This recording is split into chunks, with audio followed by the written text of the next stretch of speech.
In this lecture, we move beyond ideas of security that focus on nations, whether individually or collectively, as we take a closer look at the newer concerns with individual security, the concepts of responsibility to protect and human security.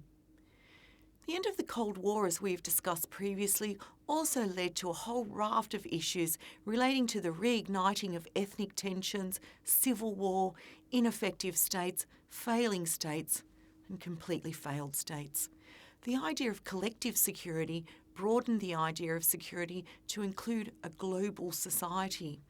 Within this global society, pretty much all threats would be considered to be internal to that society, so that all states in the international society had a responsibility to protect the members of that society.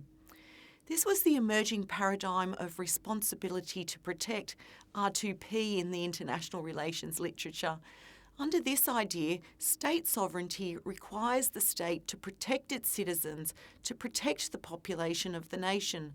But there is also a responsibility of the international community to ensure members of the international society are protected.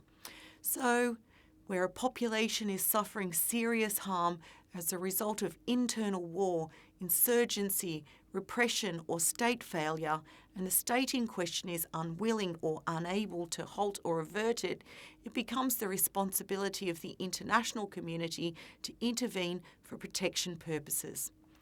In practice, however, such enforcement is often highly controversial, precisely because it would potentially sacrifice the national security of one state member of international society for the good of the whole society. A case in point could be the so-called Gulf War of 1991 to 1990 to 1991. This is usually cited as one of the few examples of legitimate international law enforcement, but both because it was done with prior UN Security Council authorisation and because it received almost universal support by the members of international society. As the problems facing many people across the world today become increasingly intractable, though, ideas on security have been evolving even further to see if it can move past the focus on state sovereignty and the problems this entails. While real-world events provided social and political space for new ideas on security to emerge, the idea of collective or international security still failed to recognise how international systems are socially constructed. Such concerns, as we know, are at the centre of the IR theory of constructivism. The proponents of human security consider personal security to be a fundamental problem of international relations and not merely a matter for the domestic politics of the state concerned. Human security is often presented as a new perspective on security questions. But to describe human security in this way is somewhat deceptive because there are historical precedents for assigning moral primacy to individuals. Similarly, human rights law, the doctrine of crimes against humanity, the rights of non-combatants under international humanitarian law, the laws of war, and the prohibition of genocide, to name only a few issues, existed in order to protect personal security over and above the security of states long before the term human security was coined. Nevertheless, though, the core idea embodied by human security is essentially that the security of the person, the security of the state, and the security of the international society of states are fundamentally interconnected. You cannot have one without the others. If one man or woman or child in the world is unsafe, then nobody else can be safe either. In describing what human security is, former Secretary General of the United Nations Kofi Annan wrote in the foreword to Human Security and the New Diplomacy, "During the Cold War, security tended to be defined almost entirely in terms of military might and the balance of terror. Today, we know that security means far more than the absence of conflict.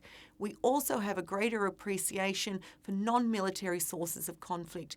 We know that lasting peace requires a broader vision encompassing areas such as education and health, democracy and human rights, protection against environmental degradation, and the proliferation of deadly weapons.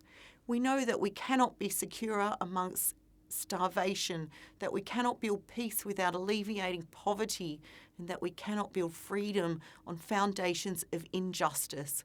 These pillars of what we now understand as the people-centred concept of human security are interrelated and mutually reinforcing. So we see that human security puts people at the centre of security concerns. To tolerate personal insecurity in one state risks spreading insecurity to other states and, by extension, international society itself. For example, human or minority rights violations in one state may spark refugee flows that cross frontiers, which in turn create a problem of asylum seekers in other states and a consequent matter of concern for international agencies like the United Nations High Commissioner for Refugees. A similar chain effect might be seen with regard to terrorism or civil war or other threats which threaten to overrun international frontiers. So what we are seeing here is an examination of security from the perspective of the individual rather than the state.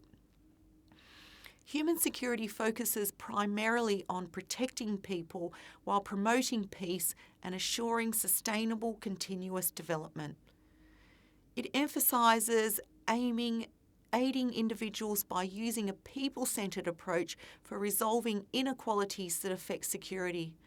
The United Nations Millennium Development Goals that we talked about last week were one attempt to codify the scope of human security and make it measurable.